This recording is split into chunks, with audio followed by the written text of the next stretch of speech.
Say the more we drink special amber, special amber, special amber. More we drink special amber, and the happier we shall be. Say the more we laugh together, together, together. More we talk together. Yes, as you know, in the book I give a chapter on Jamaica and the conditions in Jamaica around the 1940s during the World War II years. At that time, the country suffered just like America did. They had farms. These men had small farms, and their livelihood depended on it. There was no work. There was no transportation for their food supplies to the market.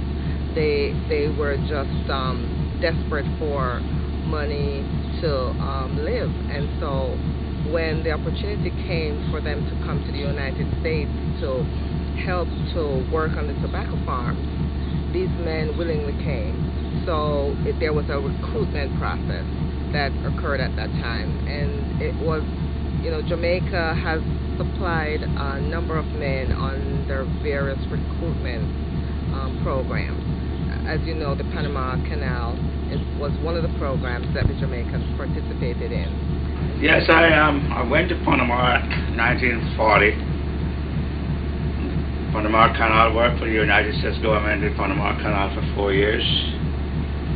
Repatriated from there back to Jamaica for 2 weeks in 1944, April.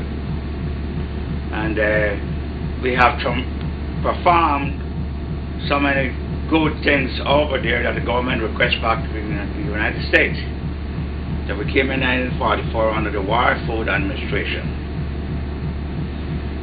After the war was over in 1945, then they turned us over to the Shade Growing Association. And we worked there for all these years until 1950. The program was eliminated. Some of us remain in different areas. Some go back home to Jamaica, and some get married, and we all gather together here and as one people. The SS Washington. The SS Washington? And how many days it took you? That was a luxury liner. It took 2 days out of Kingston, because we left there on the well, not the date, but we left there in the afternoon of one day, late afternoon, and we reached Miami on the morning of the third day. There was 2 days sailing. It's a boat that possibly did well on the information that I had gleaned from some of the crew. It did about 14 knots, 14 to 17 knots. And after you left Miami, you came to Connecticut? Yeah. And but we were billeted in Miami for about 4 days, waiting on transportation. And what location did they put you in? There was a regular soldiers barrack, the area where we were. We were west of Miami at a place called Gould. And you came to Connecticut in train? Came in the And where did you first go when you came to Connecticut? Where we went? When the train got to Connecticut, we were told to go to different sections wherever we chose. There were sections of. This was not a situation where you had to do a certain thing. It was your choice, and not a choice by demand. They had no demand, and you just wherever your mind told you, as the saying goes, you could go wherever you wanted. In 1945, on the Farmers contract, Farmers United States contract, I came in May, and it was during the war. At that time, we sailed from Kingston, Jamaica on the SS George Simmons. The ship was not equipped to carry all the passengers that it had on. I'm not sure now how many of us were on there, but it was not equipped to carry all the passengers that were on there, and we were short of food, short of drinking water, and the men were very uncomfortable. We landed at Port Everglades. It took at least 2 days or so from Jamaica to Port Everglades. When we got there, we went to a camp. I'm trying to think of the name of that camp now. Camp Murphy. We went to Camp Murphy, which was a soldiers' holdover camp. At Camp Murphy, here again, they were not equipped for so many men, so shortage of food again, and accommodation was scarce. However, we toughed it out, so to speak, and we made it there, and I spent about 4 or 5 days there. First of all, when we landed, they gave us $5 because it was the United States law. If you should be caught on the street with $5 in your pocket, you could be arrested under the vagrancy law. We left Camp Murphy by train and came up to Connecticut. We didn't know where we were going. All we know was, well, the farmers says come on up to Connecticut, and we got on the train and we boarded the train and we came up to where they took us. Let me put it that way. After a long while, I found out that there was a railroad station, a side station near Morgan Street there, and that's where we landed. One of the things I found, and that's just because of research in the various newspapers, this farm, the camps were varied. You had newer camps, you had older camps. You had the restrictions were more severe in some and less severe in others. They had more opportunities in some and less opportunities in others. And so some of the camps were poor conditions. There was so much more detail that's not in this book, which I ran into when the inspectors came from the island and actually went to inspect the farm, and some of the conditions were deplorable. However, there were some brand new dorms that were built, and those had modern facilities, but they had outhouses that they had to use for the bathroom. They had broken equipment inside the camps itself. Some of the camps were poor condition. Yes, it's a lot of hard work. A lot of West Indian really never work hard in Jamaica in their lifetime. They don't know what the hell it is, but they came out, they fit right in and work. That's what kept us here so long in the country, of the hard work that they produce. They really work. They're really hard working. Did you guys manage to save money? There's nothing to save hardly. It was getting tense. A lot of people don't know I was driving truck 55 cents an hour. At that time, a lot of people get 25 cents an hour them days, 50 cents an hour them days. You know, the people today, the kids today don't know what happened. They had to learn something, get some history and learn what life is all about. And we try to make it on that type of money. And you did. And we did. Work, do not kill no one. Honesty, work and be honest is the best policy in life that I can give to young people today. You got to work honestly, put your work to good use and respect, and it will follow you all the days of your life. I don't think there was slave labor on the farm because it was government regulated. How could it be slave labor? You know, they asked us to work overtime, and they will let you work as many hours as possible as you want to work. How much are you making an hour? Oh gosh, don't ask that. 65 cents an hour. 65 cents an hour in 1945. Then it went up to 70 cents. Then it went up to 75 cents. When I left the farm, I was probably getting 85 cents an hour. Did you save any money? Yes, we saved money from that. That's the thing about it. From that little money, we were able to buy our nice clothes. We bought cars. And we saved money. You know, of course, there was the money that the government would send home to Jamaica for us, $1 a day from whatever you earn. They would. Farming tobacco is hard work.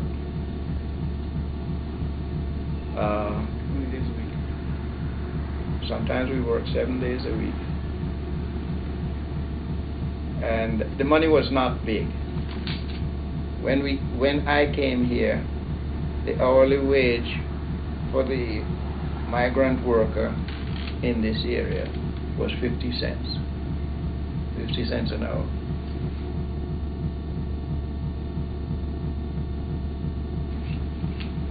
That they gave us 5 cents an hour extra.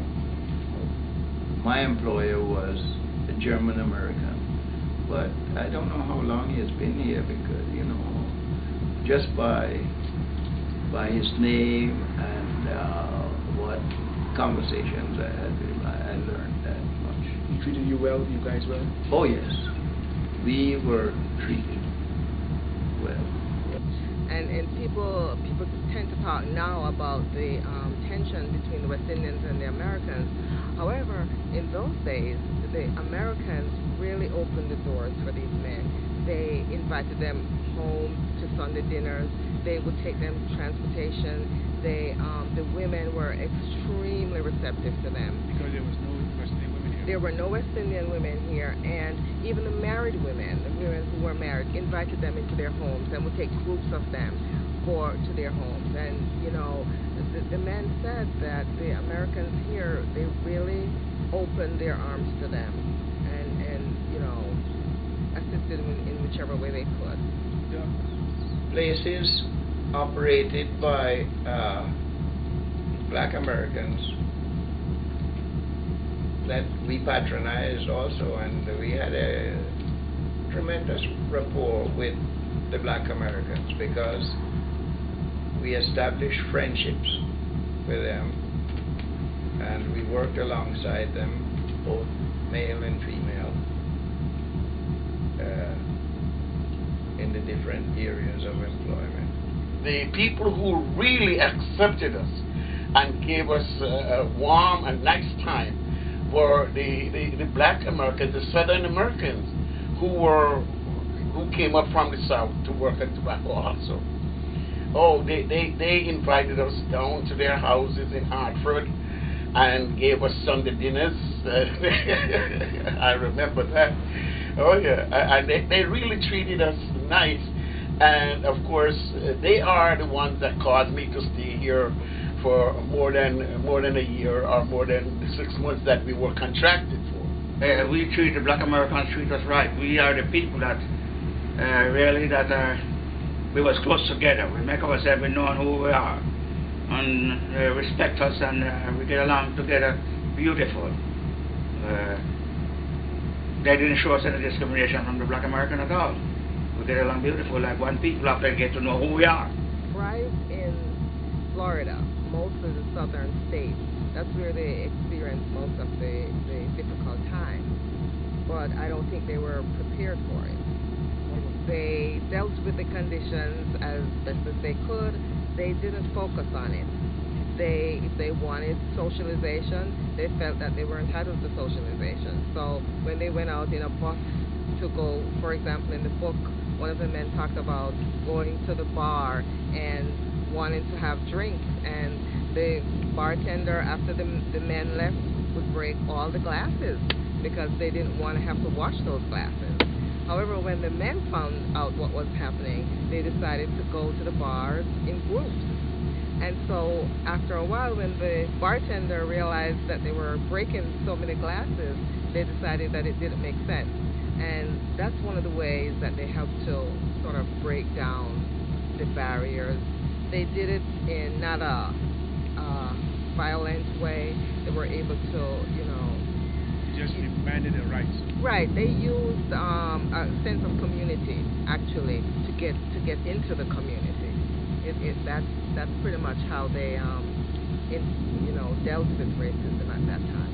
And when we at a place, we go to bar and they didn't want to upset us. We get in there and we tell them if they don't serve us, we call the state police. State police would come and tell them they either serve us or close it down. If they do serve us, they take the glass and break them up. We drink as long as we can and let them break them up and laugh. And get out and we get the hell out of there and go. It was a joke to us, really. Because we never experienced anything like that before in our life, and we realized the discrimination here was just like the South of here. People would laugh and talk with you, but there was the same type of people with us, But we tried to get along with everybody, and here we are still there. They look down on you, and they're quick to call you boy, and you're never a man with them. Oh boy, somebody said. You're never a man with them as long as you're a black person. They call you boy. The first discrimination entanglement that I encountered was when I was driving the bus. I had a guy on the bus. And that's in the 60s. That was, yes, in the 60s. I had a guy, I was driving the Middletown bus. And of course he was half crazy because he lived at the institution down in Middletown. And he called me a nigger. He says, "Nigger, open the door." And we had a little entanglement there. We called the police and he was arrested and all that kind of thing. The everyday contact with townspeople, whoever they might be, there was no problem. Where we really had problems, social problems, was in the Hartford area. There were certain theaters that blacks could not go into at the time when I was here.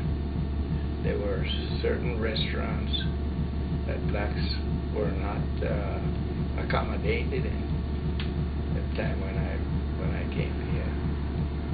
And certain other places too. When we were dressed up, as we take pride in doing,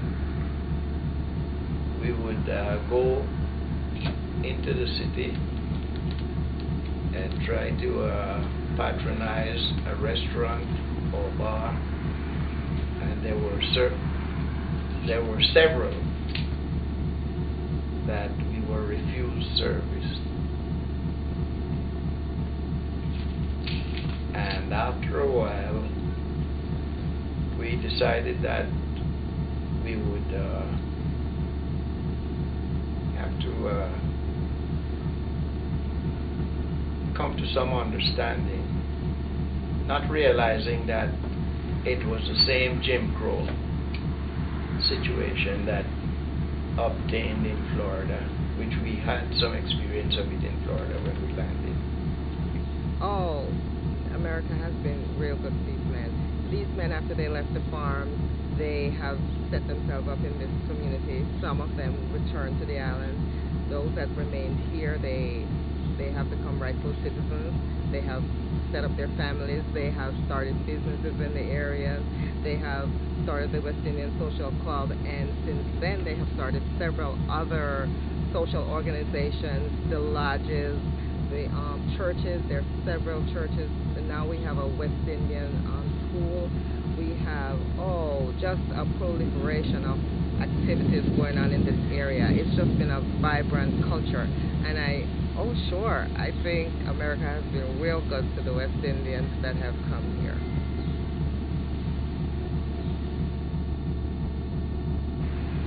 And we fit in with the American type of food. The old-time American practically cook like West Indian, Jamaica anyway. The Southerners. Southerners, they cook good. They get a lot of color green and different things like that, big things like that. So we fit in. You go to a new country, you fit with the country what they got to offer you, and be satisfied until you can do better. And that's what we did. How did the local women treat you? The local women treat us very, very good. Very good. I have a lot of friends after. Very good people. I didn't miss my home because at that time was no West Indian women here in Hartford. It was we men.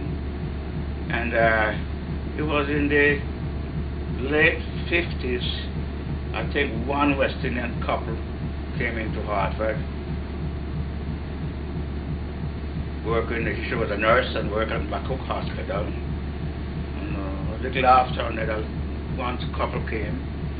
And those also the people until things changed that the government started a program here that people could bring in West Indian people to work.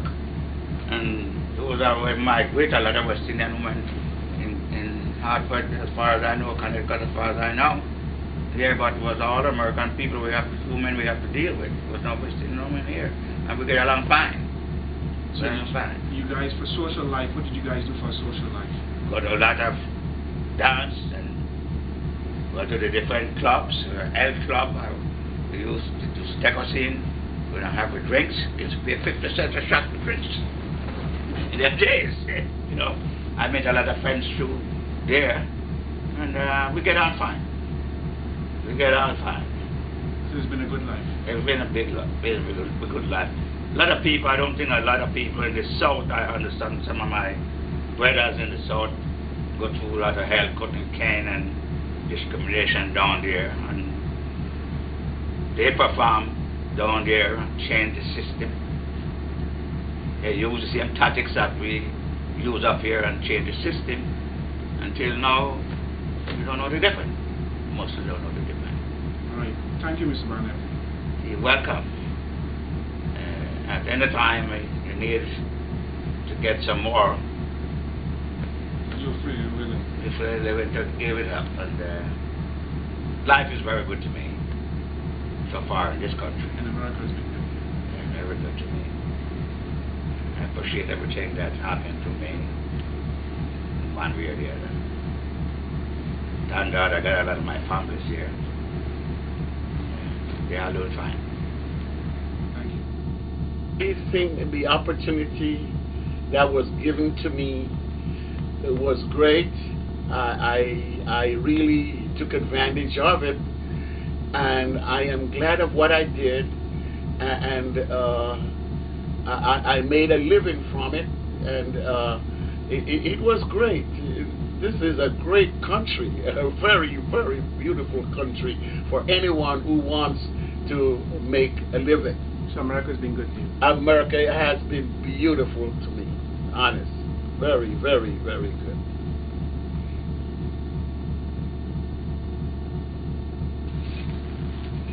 Anyway, Crossroads developed, and it became one of the leading tropical food stores in the area. Known far and wide, people would come from surrounding towns to pick up their supplies. I was so successful with in the early stages, of course I still am, because it still operates, that I would make trips to New York, 3 trips a week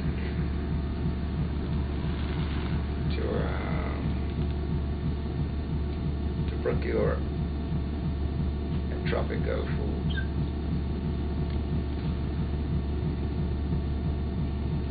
So you service all West Indians in the area then? Yes.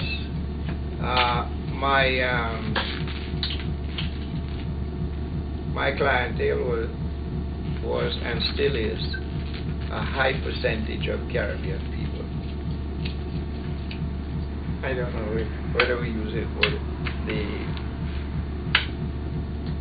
they handle Caribbean or West India. Yeah. And it continues like that up to today. America has been good to me. God bless America. It's a great day when I came here, and I have had what many, many people wish for, and it is very, very satisfying. Done.